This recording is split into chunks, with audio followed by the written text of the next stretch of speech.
కలియుగం అంతం అయ్యేసరికి మనిషి ఆయుష్షు ఎంతో తెలిస్తే షాకైపోతారు.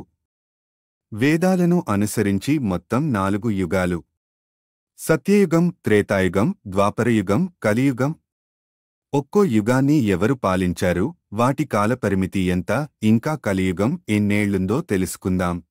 కలియుగం 5125 సంవత్సరాల క్రిందట ప్రారంభమైంది. ప్రస్తుత స.2024 సంవత్సరానికి ఇంకా 4,26,875 సంవత్సరాలు మిగిలి ఉంది. స.428,899లో అంతమవుతుంది. పురాణాల ప్రకారం సత్య యుగం నుంచి కలియుగానికి చేరుకునే సరికి మనుషుల మానవుల సగటు ఎత్తు, ఆయువు ప్రమాణం, తెలివితేటలు తగ్గుతూ వచ్చాయి. సత్యయుగంలో 1,00,000 సంవత్సరాలు జీవిస్తే త్రేతాయుగానికి 10,000కు చేరుకుంది. వాల్మీకి రామాయణం ప్రకారం రాముడు 11,000 సంవత్సరాలు జీవించాడు.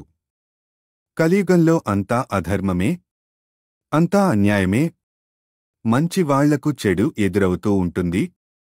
అసలు భగవంతుడిని తలుచుకునే వారే కనిపించరు.